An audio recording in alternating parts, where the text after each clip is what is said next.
우리 시간 다 같이 하나님 말씀 함께 보실 때에 사도행전 27장 1절로 26절까지만 우리 함께 교독하도록 하겠습니다. 사도행전 27장 1절로 26절에 있는 말씀을 우리 함께 쳤으면 다 같이 기립하셔서 하나님 말씀을 겸연한 마음을 가지고 받들어서 교독하겠습니다. 우리가 배를 타고 이달리아에 가기로 작정되매 바울과 다른 죄수 및 사람을 아우구스토대의 백부장 율리오란 사람에게 맡기니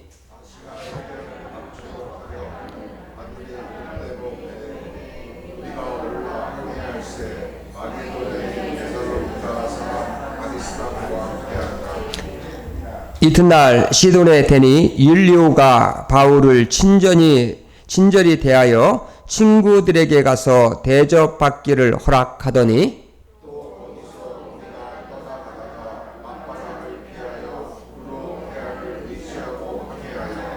길리기아와 밤빌리아 바다를 건너 루기아의 무라시에 이르러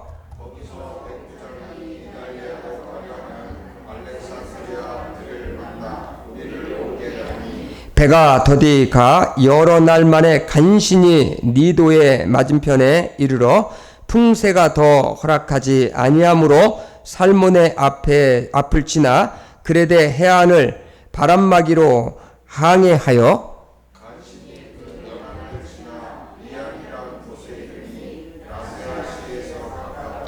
여러 날이 걸려 금식하는 절기가 이미 지났으므로 항해하기가 위태한지라 바울이 그들에게 권하여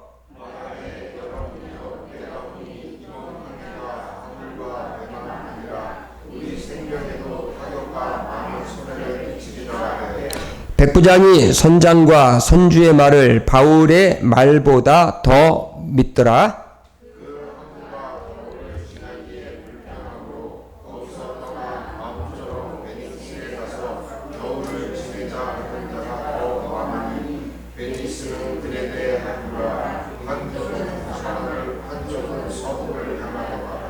남풍이 순하게 불매 그들이 뜻을 이룬 줄 알고 닻을 감아 그레데 해변을 끼고 항해하더니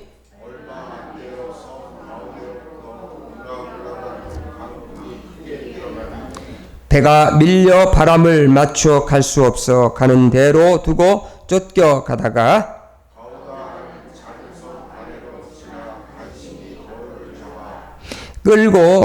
끌어 올리고 줄을 가지고 선체를 둘러 감고 스루디스에 걸릴까 두려워하여 연장을 내리고 그냥 쫓겨 가더니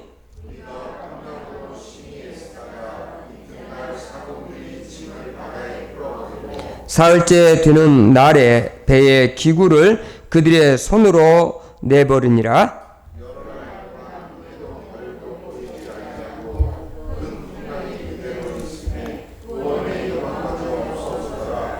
여러 사람이 오래 먹지 못하였음에 바울이 가운데 서서 말하되 여러분이여 내 말을 듣고 그레데에서 떠나지 아니하여 이 타격과 손상을 면하였더라면 좋을 뻔하였느니라.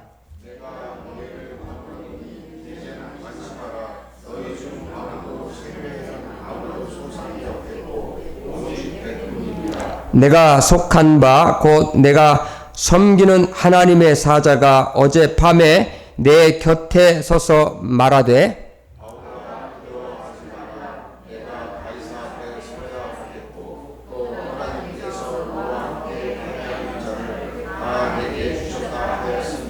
그러므로 여러분이여 안심하라. 나는 내게 말씀하신 그대로 되리라고 하나님을 믿노라. 같이 그런즉 우리가 반드시 한 섬에 걸리리라 하더라.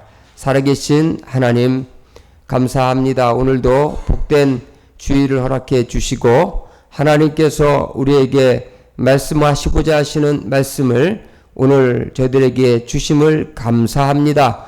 하나님 오늘도 하나님의 말씀을 듣고 우리의 주어진 인생길에서 하나님 뜻을 알고 우리가 참 살아갈 수 있도록 하나님 도와주시옵소서. 예배의 시종을 주께 의탁합니다. 성령 하나님께서 역사해 주시옵소서. 감사드릴 때 우리 주 예수 그리스도 이름으로 감사하며 기도했사옵나이다. 아멘.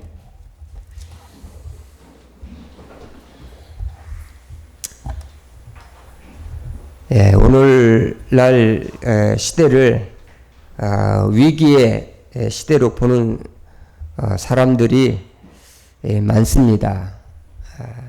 그냥 평범하게 살아가는 사람들은 뭐 오늘날 시대가 그렇게 뭐 위기일까 그렇게 생각할 수 있을지 모르지만 그러나 각 분야의 전문가들은 이 시대를 위기 시대로 보고 있다는 것입니다.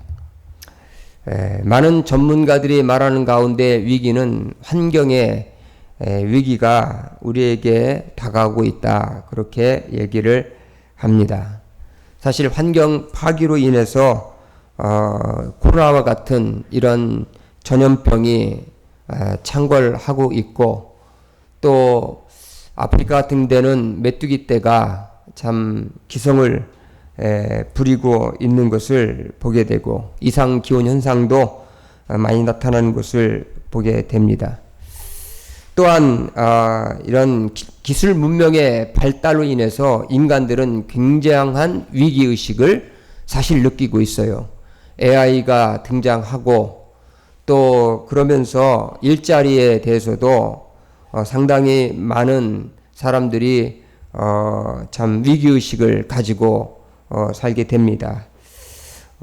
이번 코로나 때문에 비대면 이런 현상 때문에 또 생기는 것들은 인간관계의 위기들을 참 초래한다는 것입니다.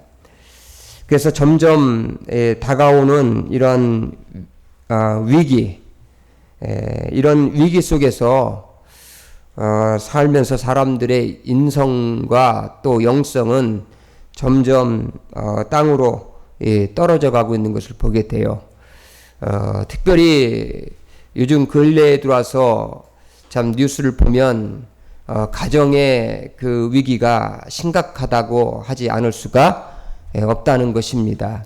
젊은 사람들이 결혼을 해서 아이를 낳고 또 조금 살다가 가정이 깨어져서 이혼해서 그리고 계부와 계모를 또 받아들여서 사는 가운데에서 아동 폭력 같은 이런 일들이 참 비일비재하게 참 일어나고 있다는 것을 생각하면서 참 오늘날의 가정도 이런 큰 그 위기의 상황에 직면하고 있다라고 볼 수 있습니다. 우리나라의 안팎에 일어날 일들을 보면서도 위기적 상황이라고 얘기할 수 있다는 겁니다. 북한은 연일 뭐 이렇게 우리나라와의 그 협상을 이렇게 파기하고자 하고 또 협박을 또 하고 있고 여러 가지 그 실정 자체가 참 위기적이고 경제면도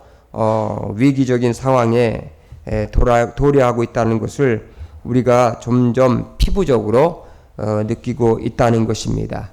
어쨌든 우리가 사는 이 시대는 위기의 시대라고 얘기할 수가 있습니다. 이런 위기 시대에 우리는 어떻게 이 위기를 극복하면서 우리가 살 수 있을지 오늘 사도행전 27장의 말씀을 통해서 인생의 위기를 만날 때라는 제목으로 하나님의 말씀을 함께 나누기를 원합니다.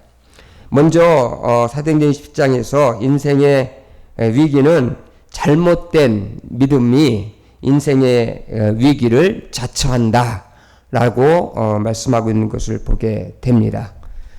잘못된 믿음이 인생의 위기를 자초한다 라는 것을 우리는 오늘 하나님 말씀을 통해서 생각해 봐야 된다는 것입니다. 오늘 이 본문의 이야기는 사도 바울이 이제 인생의 마지막 이제 정점에서 마지막 사명을 감당하는 것은 이제 로마에 가서 로마의 가이사 황제에게 가서 서서 황제에게 앞에 서서 복음을 예수 그리스도의 복음을 전하는 것이 사도 바울의 인생의 마지막 사명이다 그렇게 생각을 했어요. 그래서 사도 바울은 에베소에서 밀레도에서 떠나서 많은 장로들이 떠나지 말라고 했지만 성령이 참 인도하신 가운데에서 그가 예루살렘에 가서 결박을 당하고 그리고 예루살렘에서 아그리파 왕 앞에서 변호를 하고 그리고 난 다음에 로마 시민권을 가지고 있었기 때문에 사도 바울은 당시 로마 시민권을 가지고 있는 자가 소송을 만약에 제기하면 법적 소송을 제기하면 어디에서 판결을 받아야 되냐면은 로마에 가서 거기 로마의 법정에서 그 판결을 받아야 되는 그런 상황입니다. 이런 상황을 사도 바울은 복음을 전하는 기회로 자기는 삼았다는 것입니다. 그래서 사도 바울은 이제 결박이 돼서 로마로 이제 압송하는 그런 상황 속에 있습니다. 이때 압송하는 책임을 맡은 사람이 오늘 성경에 보면 백부장 율리오라는 사람입니다. 이 율리오라는 사람은 아우구스라고 하는 황제의 군대의 백부장이었습니다. 이 사람이 이제 바울을 데리고 또 바울 일행 중에 한 사람이 더 있었는데 그 사람은 마게도냐의 사람인데 이 데살로니가에서 온 그 아리스다고라는 사람을 함께 이렇게 동행해서 이제 배를 타고 이 이탈리아로 가는 겁니다. 이 거리가요 굉장히 먼 거리예요. 제가 1997년에 터키 반모섬에서 그리스 아테네까지 가는 거리가 크루즈로다가만 11시간 정도 걸리는 거리였으니까 상당한 거리입니다. 이거에 아마 2배 정도 되는 거리가 되지 않을까 그렇게 생각이 되어지는데 그 먼 거리를 가기 때문에 처음에는 아주 작은 배를 타고 이제 그 팔레스타인 지역의 해안을 따라 가지고 저기 터키의 한 지역까지 이 길리기아 밤빌리 지역까지 거기까지 왔어요. 거기까지 왔는데 그때도 약간의 이제 풍랑이 있었어요. 바람이 불고 풍랑이 있었습니다. 그래서 이제 그곳에서 백부장 율리오는 이제 작은 배로서는 갈 수 없으니까 이제 큰 상선을 이제 거기서 만나게 된 거죠. 이 사도행전은 누가라고 하는 의사가 기록한 거거든요. 이 누가가 기록했기 때문에 누가는 아주 섬세하게 상세하게 이 과정을 기록하는 것을 이렇게 보게 돼요. 그래서 아프리카 북부 지역에 있었던 그 알렉산드리아라고 하는 지역에서 출발하는 무역상 이 큰 배가 이제 그쪽으로 이렇게 왔을 때에 그 배가 이제 이탈리아로 간다는 것을 알고 거기에 율리오가 바울과 함께 그 일행들과 태워서 함께 항해를 이제 하기로 그렇게 하게 된 겁니다. 그런데 그 배를 이제 타고선 이렇게 가는데 여기서 풍세가 허락지 아니했다 그랬거든요. 그래서 바람이 불어서 배가 잘 이렇게 항해하기가 굉장히 어렵다는 것입니다. 그래서 간신히 그 연안을 따라서 어디에 도착을 하게 되냐면은 그 지중해 바다에 이 그레데라고 하는 섬 중에 미양이라고 아름다운 항구인데 아주 작은 그 항구에 이 배가 이제 정착을 하게 됩니다. 여기까지는 뭐 큰 문제가 없고 모든 항해가 뭐 순조로운 것처럼 느껴졌어요. 조금은 힘은 들었지만, 그런데 9절부터 보면은 여러 날이 걸려 금식하는 절기가 이미 지났으므로 항해하기가 위태한지라 그렇게 얘기를 합니다. 여기 금식하는 절기 그렇게 얘기했는데 이것은 9월에서 10월쯤으로 갑니다. 9월에서 10월쯤. 그러면 지중해 바다가 이제 가을에서 겨울로 가을로 접어들어서 이제 겨울로 가는 찬바람이 그렇게 불 때거든요. 사실 제가 97년도에 터키 쿠사다시 항에서 밤모섬으로 들어갈 때 한 5시간 정도 배를 타고 들어가는데, 이 밤모섬에는 가을에는 절대로, 가을하고 겨울은 절대로 못 들어갑니다. 그래서 4월이나 5월달 그때나 배가 뜨거든요. 그런데 그때 배를 타고 들어갈 때에도요, 처음에 터키 쿠사다시 항에서 배를 탔을 때에는 뭐 1시간 정도 갈 때에는 그렇게 파도가 많이 치질 않았어요. 그래서 거기 탄 사람들이 처음에는 막 노래도 부르고 선상에 올라가가지고 막 사진도 찍고 그러더라고요. 근데 조금씩 파도가 치니까 한 사람씩 다 배 밑으로 들어가는 거예요. 나중에 보니까 나 혼자 남았어. 한 2시간 정도 가니까 나 혼자 딱 남았더라고요. 그리고 난 3시간 좀 되니까 배 밑에 가서 다 엎어졌어요. 파도가 얼마나 센지 그냥 막 물이 막 배우를 막 넘치는데 뭐 엄청나더라고요. 저는 이제 갑판 위에 이제 배 이제 조종하는 그 앞에 가서 제가 이제 딱 있었거든요. 그래서 이제 한 5시간 정도 배를 타고 간 적이 있습니다. 여러분, 이렇게 그 사도 바울이 가을이 되면 지중해의 바다가 요동친다는 것을 사도 바울은 잘 알았어요. 왜냐하면 사도 바울은 고린도 후서 11장에 뭐라고 말하냐면은 자기가 고생을 했는데 3번이나 파선을 했다고 말했거든요.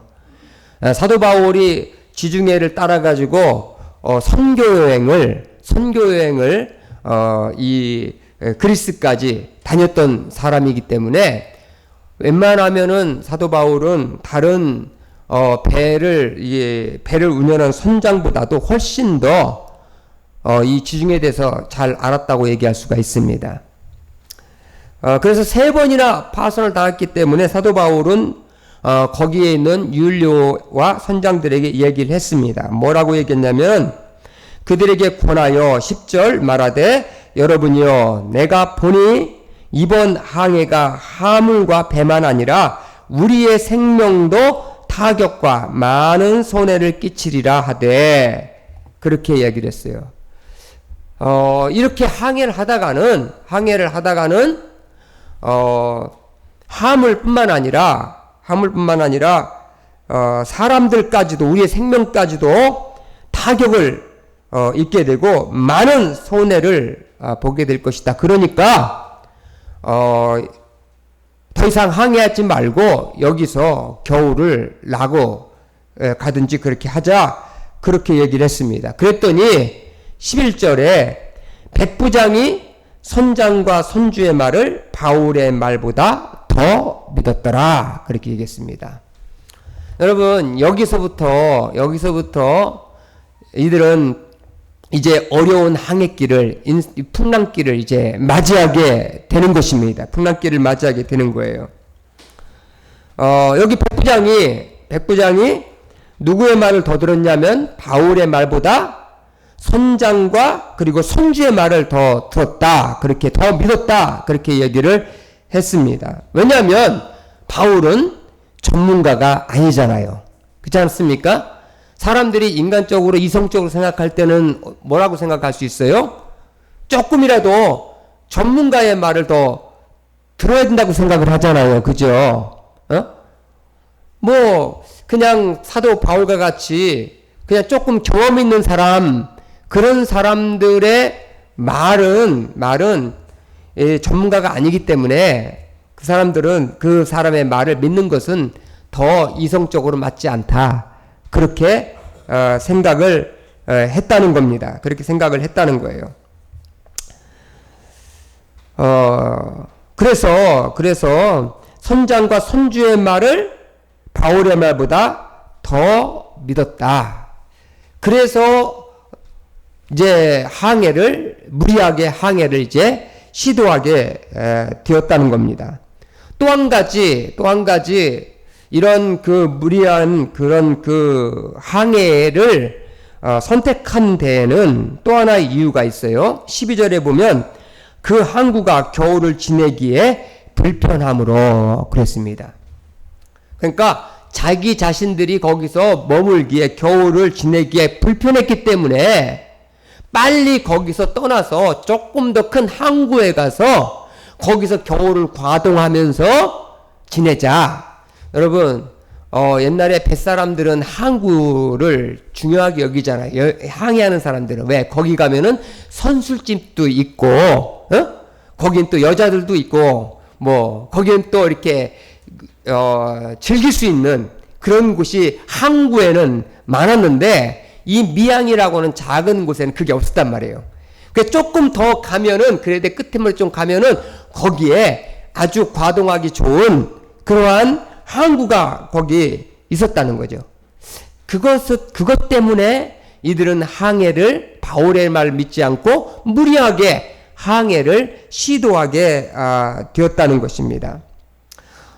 여기에 또 이런 의미도 있어요. 또 있습니다. 뭐냐면 선장과 선주 이 사람들은 어쨌든 빨리 움직여서 항해를 해야만 자기에게 선주에게 이익이 될 거 아닙니까? 그죠? 그러니까 사람들은 뭐를 씁니까? 무리한 수를 쓰는 거죠. 예, 그러다 보면 뭐를 만납니까? 풍랑을 만나게 된다는 거죠. 여러분, 인생도 마찬가지예요. 인생도 정말 전문가라고 하는 사람들의 말을 때로는 믿을 때에 때로는 그 전문가들의 말로 인해서 그것을 너무 지나치게 믿음으로 말미암아 인생의 풍랑을 만나는 경우가 있다는 겁니다.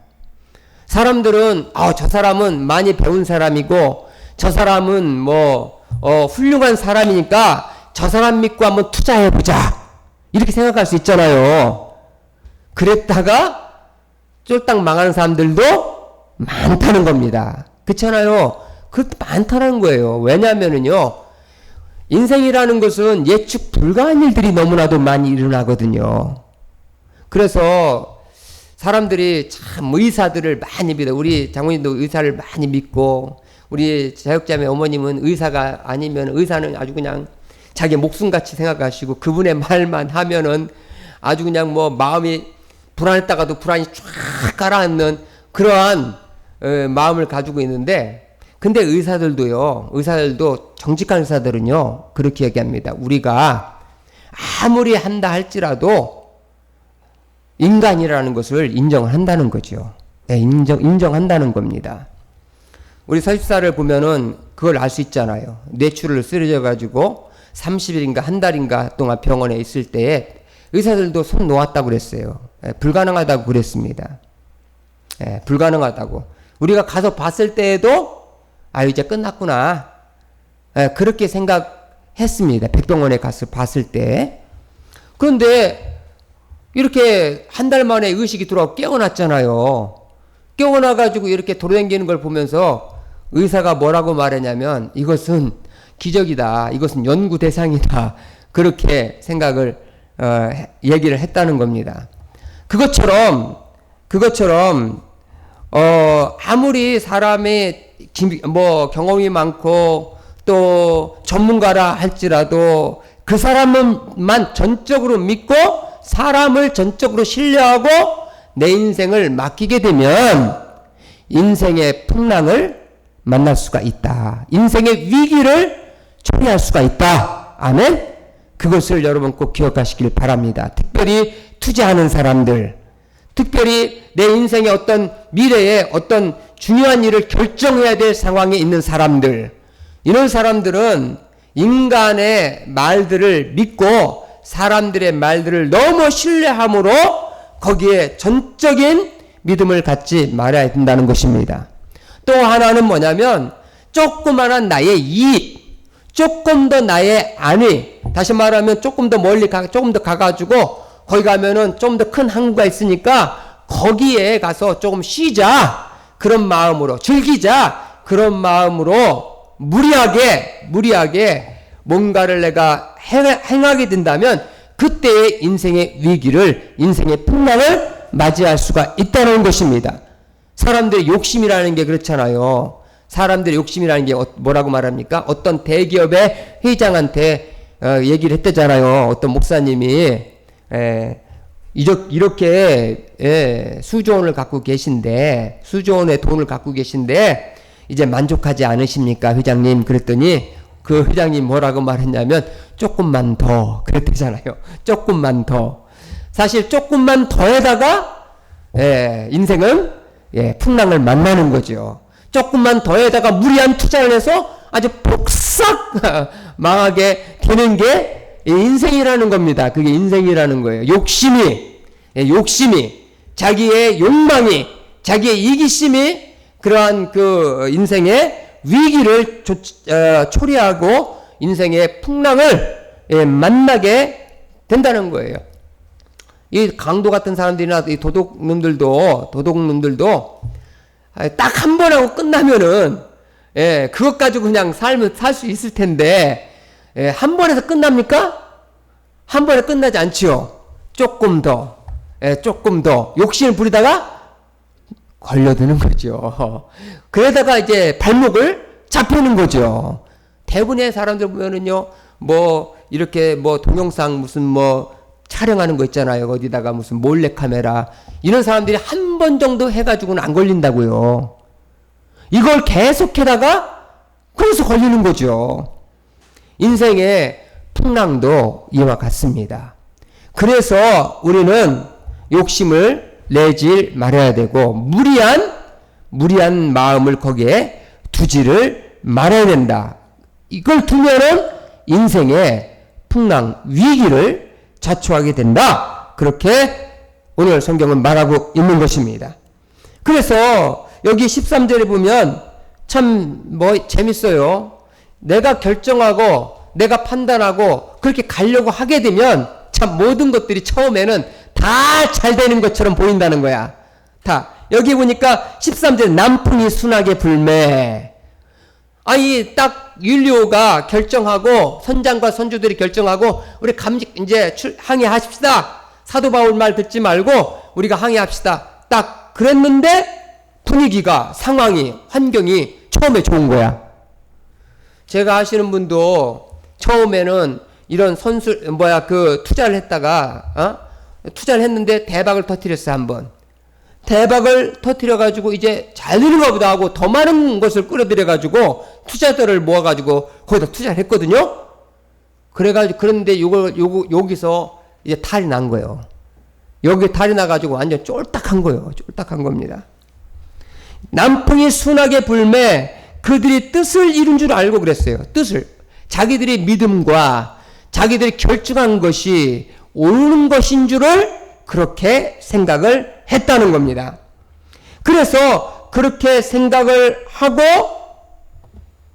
모든 것이 잘 돼서 이제 그 닷을 감아 올리고 그레데 해변을 끼고 항해를 시작을 했다는 거죠. 그런데 얼마 안 가서 아니나 다를까 사도 바울이 얘기한 대로 얼마 안 되어 섬 가운데로 무엇이 일어나기 시작하냐면 유라굴라라고 하는 광풍이 크게 일어났다는 거죠. 유라굴라라는 광풍이 일어났다는 거예요. 그래서 배가 밀려서 바람에 맞추어 갈 수가 없어서 그냥 쫓겨가게 되었다는 거죠. 여러분, 이렇게 인생의 위기를 만나면은, 인생이 스스로 광풍을 만나면 인생이 핸들할 수 없는, 자기가 자기 자신의 것을 처신하고 해결할 수 없는 상황이 되면 그냥 쫓겨간다는 거죠. 인간이 무슨 힘이 있습니까? 인간이 뭔 힘이 있어요? 대세에 그냥 끌려가는 거죠. 그죠? 할 수가 없는 거예요. 그래서 배가 밀려 바람에 맞춰 갈 수가 없어. 그냥 가는 대로 쫓겨가다가 가우다라는 작은 섬 아래로 지나 간신히 거루를 잡아서 이제 거루를 배를 잡아가지고 이제 이 거루배라는 것은 이제 탈출할 때 쓰는 배 옆에 붙어있는 배 조그만 배들이잖아요. 이런 배들이에요. 이런 배들을 끌어올려가지고 선체를 끌어올려서 동화 묶고선, 왜냐면 만약을 대비해서 이제 도망갈 준비를 해야 될 거 아니에요. 탈출할 준비를 해야 될 거 아닙니까? 그래가지고 이렇게 하고 이제 암초에 걸릴까 해서 3D라는 암초에 걸릴까 두려워해서 연장을 내리고 그냥 쫓겨가더니 18절에 보니까 우리가 풍랑으로 심히 애쓰다가 이튿날 사공들이 짐을 이제는 하나씩 던지기 시작했어요. 왜냐면 막 물이 막 넘쳐나니까 배가 가라앉을까봐 배의 무게를 줄이기 위해서 막 던지기 시작한 겁니다. 자기들이 소중하게 생각했던 짐들을 던지는 거예요. 여러분, 인생의 위기를 만나가지고 이제는 고통을 당하기 시작하면요, 자기 자신이 소중하게 여겼던 가치들을요 다 하나씩 던지게 되어 있어요. 인간은. 그것이 돈이든 그것이 내 명예든 그것이 뭐 상관없이 내 목숨만을 살기 위해서 내가 소중했던 뭐 자동차도 뭐고, 그렇잖아요. 파산당하면 못합니까? 그렇게 좋은 외제 자동차가 뭐 소용이 있어. 그죠? 다 던지는 거예요. 하나씩 하나씩. 다 짐을 다 버리는 겁니다. 사흘째 됐을 때 배의 기구를 그들이 손에서 내버렸다. 그렇게 얘기했습니다. 그리고 여러 날 동안에 해도 보이지 않고 달도 보이지 않았다. 이 말은 뭡니까? 옛날에 항해하는 사람들은 나침판이 없잖아요. GPS가 없지 않습니까? 뭐가 GPS예요? 하늘의 별과 달이 GPS잖아요. 그게 안 보이면은 방향을 잡을 수가 없지 않습니까? 이게 육지로 가는 것인지 이게 저 바다 한가운데로 가는 것인지 알 수가 없잖아요. 이렇게 되니까 이 광풍, 큰 광풍에 의해서 구원의 여망마저 없어졌더라. 구원의 여망마저 없어지는 그런 위기 가운데, 위기의 한가운데에 빠지게 된다는 것입니다. 여러분, 참 인생이라는 것은요, 이 위기의 한가운데에 들어가야 손을 들어요. 인생은 위기의 한가운데에서 내 손을 해결할 수 없을 때에 손을 들고 이제는 내가 이것도 해보고 저것도 해보고 이제 되는 게 없어. 이제 되는 게 없을 때 그때서야 하나님 이제 찾는 거죠. 되는 게 없을 때 하나님 찾는 겁니다. 하나님 찾는 거예요. 여러분, 인생의 풍랑을 하나님이 허락하시는 그 이유는 여러 가지가 있어요. 사탄에 의해서 유혹 때문에 인생의 풍랑을 만나는 사람도 있고, 잘못된 선택과 판단 때문에 인생의 풍랑을 만나는 경우도 있고, 하나님이 그 인간을 깨뜨리기 위해서 허락하시기 위해서 풍랑을 만나게 하는 경우도 있습니다. 있어요. 그래서 어떤 사람은 얘기합니다. 뭐라고 말했냐면은 완벽함은 완고함을 낳는다. 그렇게 말합니다. 완벽함. 다시 말하면 완벽주의는 완고한 사람이 된다라는 뜻이에요. 그래서 이 완벽주의를 가지고 있는 자아상을 가지고 있는 사람이 그 자아대로 살면 완고해지는데, 이 완고함을 가지면 절대로 하나님 앞에 쓰임받을 수가 없기 때문에 하나님은 그 완고함을 깨트리기 위해서 인생의 바다에 풍랑을 일으키신다. 아멘? 그리고 그 가운데서 손들게 하신다. 아멘? 그렇게 하신다는 것입니다. 오늘 이런 위기를 하나님은 인생의 위기를 사람의 말을 듣고 자기 욕심과 자기 이기심에 사로잡혀서 자기 욕망에 사로잡혀 살다 보면은 그런 위기적 상황이 풍랑을 만나게 되는데, 그런 만나게 될 때에 결국은 내가 잘못했다는 것을 알게 된다는 거죠. 사도 바울은 그걸 일깨워줍니다. 21절에 이렇게 말합니다. 다 같이 한번 읽어볼까요? 시작. 여러 사람이 오래 먹지 못하였음에 바울이 가운데 서서 말하되, 여러분이여 내 말을 듣고 글에 대해서 떠나지 아니하여 이 타격과 손상을 면하였더라면 좋을 뻔 하였느니라. 예. 이거를 일깨워줘야 돼요. 네가 왜 이런 위기와 이런 풍랑을 만나게 됐는지 그 원인을 알아야 될 거 아닙니까? 그죠? 그 사도 바울이 말하는 겁니다. 뭐냐면, 내 말을 안 들었기 때문에, 내 말을 들었으면 너희들이 이런 손실을 당하지 않았고 이런 위기를 당하지 않았을 것이다. 저는요, 가끔 가다가 보면 참 말해주고 싶을 때가 있어요. 그렇게 살면 언젠가는 조금 더 살아봐. 그러면 너는 후회하게 될 거야. 그렇게 말해주고 싶은데, 이놈의 자식들이 말을 안 들어먹어요. 우리 자식들도 그래요.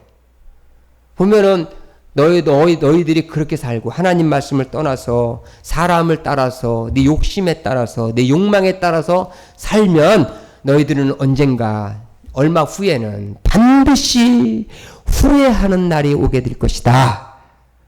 그런데 이게 귀에 안 들린다는 겁니다. 어떨 때 들린다고? 당해봐야 그때서야 아하 하고 그때서야 깨닫는다. 이게 사람이 참 미련맞은 거죠. 미련맞은 겁니다. 그래서 참 이 결혼이라는 것도 참 잘해야 되는 거예요. 제가 어저께 결혼식 갔다 오면서 옆에 서병환 목사님이라고 타셨는데, 그분의 딸이 29인데 제가 그랬어요. 이제 딸 결혼해야 될 나이가 되지 않았냐 그랬더니 결혼할 때가 됐대. 그러면서 뭐라고 말하냐면은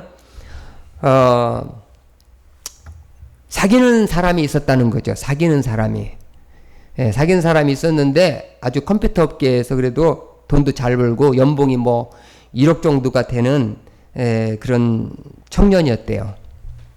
청년이었는데 자기를 또 좋아하기도 하고. 근데 그 딸이 하루는 그냥 단칼에 그냥 잘라버렸다는 거야. 그래서 너 그렇게 그 정도면은 뭐 그만한 청년이 어디 있다고 그렇게 잘라버리냐. 돈도 잘 벌고 직장도 괜찮은데. 그랬더니 그 딸이 하는 말이, 그 딸이 한동대 나왔거든요. 똑똑해요.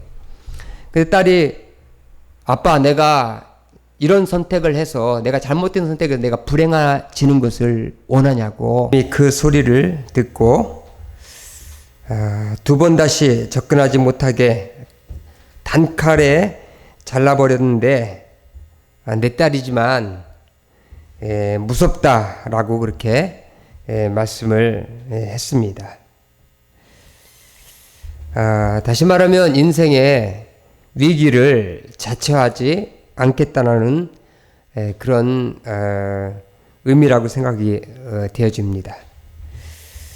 여러분도 인생의 위기를 만나지 않으려면 잘못된 믿음으로 위기를 자처하지 마시기를 바랍니다. 두 번째로 인생의 위기를 만날 때 우리는 하나님만 신뢰해야 된다고 말씀하고 있는 것을 보게 됩니다. 22절에 보면 사도 바울은 풍랑 가운데 살 소망이 끊어진 사람들에게 이렇게 말합니다. 내가 너희를 권하노니 이제는 안심하라. 너희 중 아무도 생명에는 아무런 손상이 없겠고 오직 배뿐이라. 그렇게 말씀하는 것을 보게 됩니다. 왜냐하면 내가 믿는 하나님이 어젯밤에 하나님이 사자를 내게 보내서 내게 말씀하셨는데, 배만 파손되고 여기에 있는 모든 사람들의 생명은 한 사람도 해를 입지 않을 것이다. 그렇게 말씀하셨다는 겁니다. 사도 바울은 이것을 담대하게 하나님 말씀하신 것을 그대로 믿었다는 겁니다. 그래서 25절에 사도 바울은 그렇게 말합니다. 그러므로 여러분이여 안심하라. 나는 내게 말씀하신 그대로 되리라고 하나님을 믿노라. 그렇게 말하고 있는 것을 봅니다. 사도 바울도 참 이런 풍랑 가운데 참 염려와 걱정과 두려움이 왜 없겠어요. 인간인데 굉장히 많은 사도 바울도 두려움이 있었을 것입니다. 그러나 사도 바울에게 하나님께서 말씀하신 것, 그것을 사도 바울은 그대로 믿었다는 겁니다. 여러분, 우리가 인생의 위기를 만날 때에 많은 사람들은 그 위기를 극복하려고, 타개하려고 나름대로 잔머리도 굴리고 또 사람들을 의존하기도 하고 여러 가지 방법을 사용하기도 합니다. 그러나 오늘 우리가 우리 인생의 위기를 만날 때에 반드시 필요한 것이 있다면 그것은 그 어떤 것을 의지하는 것이 아니라 오직 하나님만 의지하고 하나님의 말씀하신 것을 우리는 확신 가운데 믿고 살아가야 될 줄을 믿습니다. 오늘 사도 바울은 이렇게 말하는 것을 보게 돼요. 24절에 바울아 두려워하지 말라. 내가 가이사 앞에 서야 하겠고 또 하나님께서 너와 함께 항의하는 자들을 다 내게 주셨다 하였으니, 그렇게 말을 합니다. 사도 바울에게 하나님께서 두려워하지 말라 그렇게 말씀을 하는 것을 보게 돼요. 왜냐하면 내가 가이사 앞에 서야 하기 때문에 너는 여기서 죽어서는 안 된다라는 것을 하나님께서 일깨워 주셨다는 거죠. 여러분, 그럴 때에 참으로 우리가 인생의 풍랑을 만나고 어려운 위기 가운데 있을 때에 그곳에서 자포자기하지 않고 다시 한번 소망을 붙잡고 사명을 가지고 다시 일어설 수 있는 은혜가 우리에게 주어진다는 사실을 오늘 우리에게 말씀하고 있는 것을 보게 된다는 것입니다. 그래서 여러분, 우리가 이 위기 가운데 있다 할지라도, 어려움 가운데 있다 할지라도 우리 그리스도인들은 사명을 잊어버려서는 안 됩니다. 그리고 하나님께서 말씀해 주셨던 그 말씀의 약속을 우리는 붙잡고 우리가 일어설 때에 우리는 하나님께서 우리의 삶을 개입하시고 하나님께서 우리의 인도하실 것을 믿으면서 그 우리에게 당면한 위기를 우리가 직면해 나갈 수 있게 된다는 것이에요. 오늘 여기 하나님께서 비록 여기 사도 바울이 위기 가운데 있었지만 오늘 하나님은 이 276명 가운데, 사도 바울을 포함해서 276명 가운데 오직 사도 바울만 하나님 앞에 기도하고 하나님 앞에 참 믿음으로 반응했기 때문에 하나님은 사도 바울을 통해서 이 위기에 처해져 있는 사람들을, 그들을 돌보고 그들을 이끌어가는 하나님의 리더로 사도 바울을 오늘 여기 세웠다는 사실을 우리가 보게 된다는 겁니다. 여러분, 기억하시기 바랍니다. 여러분, 위기 가운데 있을 때에 하나님은 믿음의 사람들을 그 위기 가운데 리더로 세우고 그 위기 가운데 있는 사람들을 건져내는 역할을, 그 사명을 감당하도록 하나님이 위임하시고 그 일을 감당케 하신다는 것입니다. 그러므로 우리가 이 위기 가운데 있을 때, 이 어려운 풍랑 가운데 있을 때에 오직 하나님 말씀에 집중하고 또 하나님의 음성에 귀를 기울이는 그런 삶을 살아가야 될 줄을 믿습니다. 오늘 여기 하나님께서 사도 바울에게 다 너희 여기 있는 사람들의 그 생명, 목숨을 다 너에게 주셨다, 그렇게 말씀했어요. 다시 말하면 여기 배에 있는 사람들의 모든 생명이 사도 바울의 손에 달려 있다는 거예요. 사도 바울이 어떻게 하느냐에 따라서 그들이 살 수 있는지 없는지가 결정될 수 있다는 것입니다. 그래서 사도 바울은 하나님께서 사도 바울에게 이 위기 가운데 부여주신 이 사명을 붙잡고 오늘 여기 최선을 다해서 헌신의 삶을 살아가는 그 모습을 보게 됩니다. 여기 27절부터 30절에 보면 이제 19일째가 됐을 때에 이제 풍랑이 일고 그랬지만 이제 선원들이 이제 땅을 이제 자로 재보니까 점점 이제 육지가 가깝다라는 것을 이 선원들이 알 수 있었다는 거죠. 그래서 이 사공들이 이 거룻배를 타고 도망가려고 그렇게 계획을 짠 것을 사도 바울은 캐치를 했다는 거죠. 그래서 여기 백부장한테 이야기하기를 이 배에 사람들이 있지 아니하면, 이 선원들이 있지 아니하면 여기는 모든 사람들이 구원 얻지 못할 것이다. 그러니까 이 거룻배를 끈을 잘라버려서 떼어버리라. 그렇게 이야기를 했습니다. 여기 보통 세상 사람들은 위기를 만나거나 풍랑을 만나면 자기밖에 몰라요. 자기 자신이 어떻게 하면 여기서 벗어날 것밖에 생각하지 않습니다. 그러나 그리스도인들은 달라야 될 줄을 믿습니다. 그리스도인들은 자기만 생각하는 것이 아니라 거기에 있는 어려움을 당한 사람들을 어떻게 하면 그들을 이끌어내서 함께 살 것인지에 대한 그런 생각을 가지고, 그런 마음을 가지고 최선을 다해서 헌신하며 희생의 정신을 가지고 위기를 극복해 나가는데 함께 해야 될 줄 믿습니다. 특별히 코로나19 상황에서도, 이런 상황에서도 그리스도인들이 함께 해야 될 줄을 믿습니다. 여러분, 서구 리더십에 관한 이 독보적인 저서 가운데 이 마키아벨리의 그 군주론이라는 책이 있습니다. 이 마키아벨리 군주론에 보면 3명의 리더가 나오는데, 그 한 사람은 그리스도의 건국의 아버지 모세 테세우스라는 사람이 나오고, 두 번째 로마의 건국의 아버지 로물루스라는 사람이 나옵니다.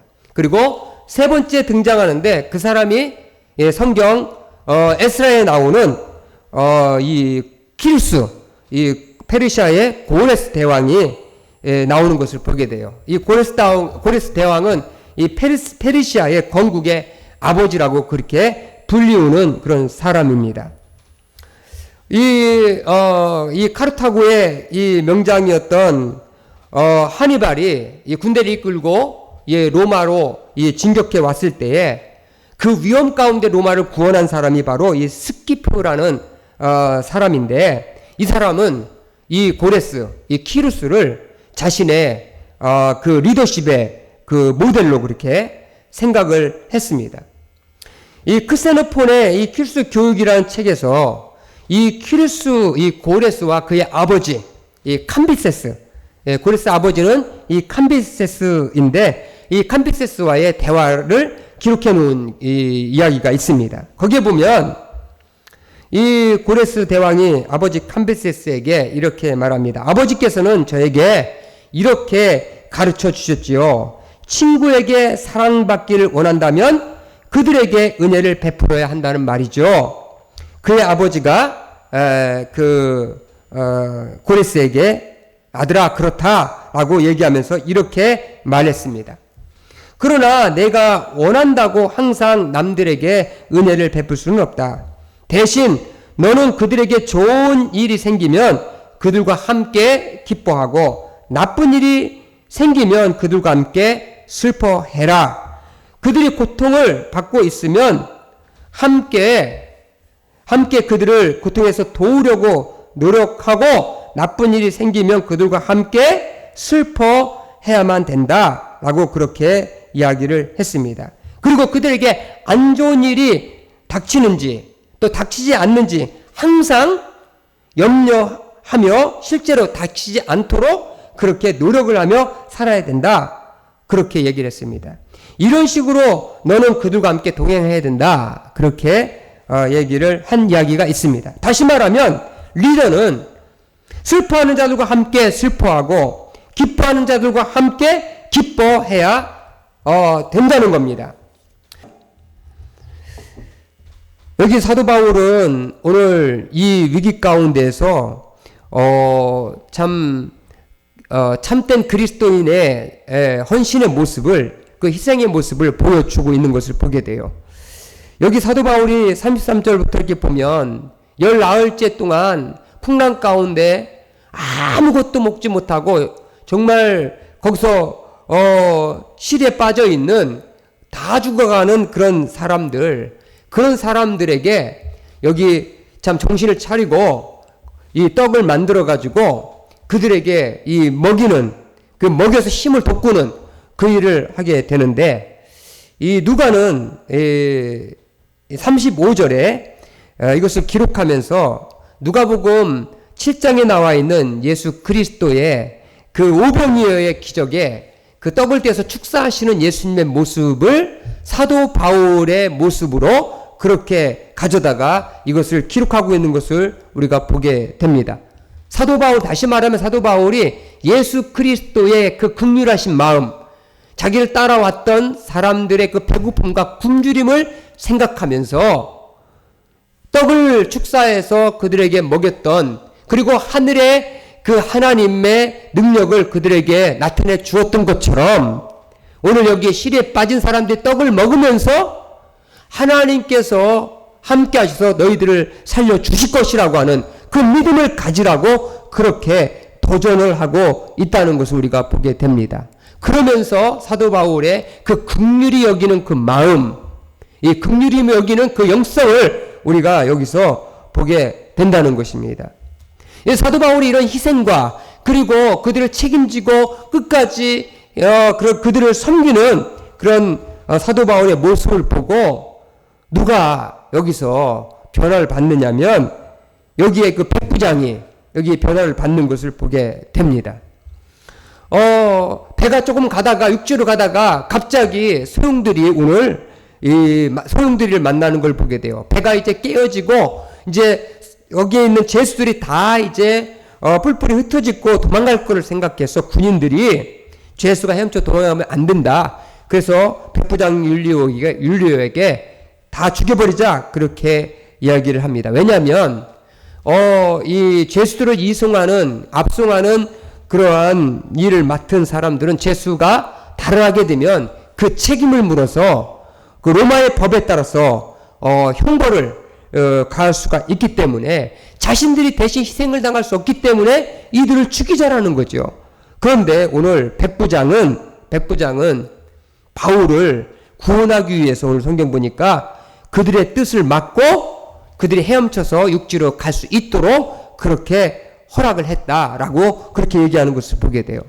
여러분, 사도 바울의 그 희생과 또 사도 바울의 긍휼과 사도 바울이 이 풍랑의 속에서 위기를 어떻게 대처하고 있는지를 보면서 또 하늘에 계신 하나님의 어떤 역사들을 이렇게 사도 바울 통해서 보면서 이 율리오의 마음에 변화가 있었다는 거죠. 그러면서 내가 희생을 당해도 나는 바울 사도를 나는 구원하겠다. 그런 마음으로 희생을 감수하는 그 모습을 보게 된다는 겁니다. 오늘 여기서 우리 사도행전 20장에서 우리가 알아야 될 것이 있다면 그것은 뭐냐면 위기 가운데, 인생의 위기 가운데, 풍랑 가운데 참 그리스도인들은 믿음으로 반응할 뿐만 아니라 하나님께서 우리에게 맡겨주신 그 긍휼한 사역을 우리가 감당하고 최선을 다해 희생을 다할 때에 우리의 모습을 보면서 우리의 주변에 있는 사람들이 정말 참된 하나님과 예수 그리스도를 알고 그들이 변화받게 된다는 것입니다. 오늘 이 일을 통해서 우리는 이 희생이라는 것, 다시 말해 이 예수 믿는 사람들을 통해서 이 그리스도의 참된 희생이 무엇인지를 오늘 우리에게 보여주고 있다는 것을 보게 된다는 것입니다. 이 기독교 영성 가운데서 가장 중요한 것이 있다면 그것은 희생의 영성이라고 얘기할 수가 있습니다. 여기 사도 바울과 그리고 여기에 그 백부장 율리오를 통해서 참 그 희생의 영성, 그 희생을 통해서 사람들을 살려내고 위기에 빠진 사람들을 돌보고 건져내는 그 일을 보면서 우리 주 예수 그리스도께서 이 땅에 위기에 빠져있는 죄악 가운데 이 풍랑 가운데 허덕이고 있는 이 영혼들을 건지시기 위해서 하늘의 보좌를 버리시고 낮고 낮은 이 땅에 육신의 몸을 입고 오셔서 성육신하셔서 자기를 아가페적인 사랑으로 자기를 내줌으로 말미암아 이 세상 사람들을 건지시고 구원하신 예수 그리스도를 우리가 바라보면서 정말 그 예수 그리스도의 희생을 우리가 바라보면서 우리가 살아야 될 줄을 우리가 믿습니다.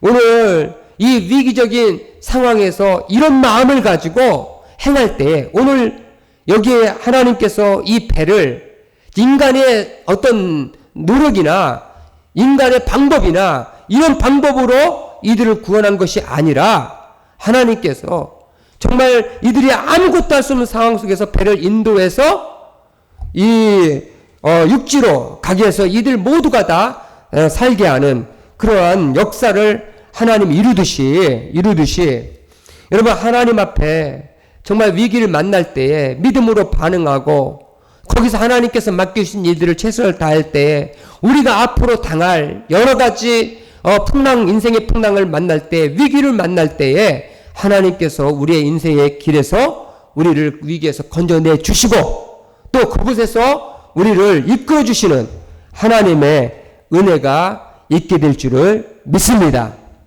그러므로 인해서 오늘 우리 하나교회 모든 성도들은 오늘 인생의 위기 가운데 있을 때에 어떻게 우리가 처신을 해야 되는지 또 인생의 위기를 만날 때 우리가 어떻게 해야 되는지 오늘 이 말씀을 통해서 여러분들이 오늘 꼭 깨닫고 또 이해하시는 그런 은혜가 있기를 바랍니다.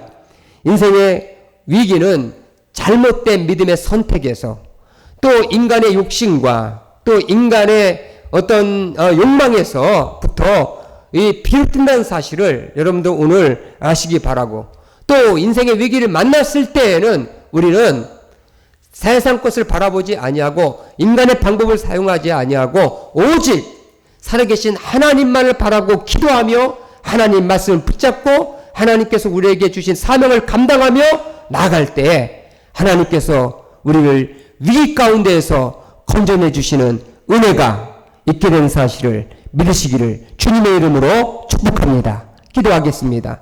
살아계신 하나님 아버지 감사합니다. 오늘 우리에게 이 복된 이 하루 주시고 하나님께서 참 이 코로나적인 상황 가운데에서 전 세계가 참 위기 가운데 있을 때에 하나님 참 그리스도인들도 그 위기 가운데서 어떻게 그 위기적인 상황에서 반응하고 또 어떻게 그것을 벗어날 수 있는지에 대해서 말씀해 주신 것을 감사를 드립니다. 하나님 우리의 욕심과 또 우리의 잘못된 믿음과 잘못된 선택으로 인해서 위기에 빠지는 자들이 한 사람도 없도록 하나님 지켜주시고 또 위기 가운데 있다 할지라도 하나님 그곳에서 하나님의 음성을 듣게 도와주시고 기도하게 도와주시고 하나님께서 말씀하신 그 음성을 듣고 믿음으로 반응함으로 우리의 삶을 보고 많은 사람들이 참으로 예수 그리스도의 그 복음을 듣고 변화받을 수 있는 그런 삶을 살아갈 수 있도록 하나님 인도해 주시옵소서. 위기 가운데 육신적으로 반응하지 않도록 하나님 인도해 주시길 기도합니다. 자기 욕심만, 자기 욕망만, 자기 이기심에 사로잡혀서 사는 자들이 한 사람도 없도록 하나님 인도해 주시옵소서. 오늘 주신 말씀을 감사드리며 우리 주 예수 그리스도 이름으로 축복하며 기도했사옵나이다. 아멘.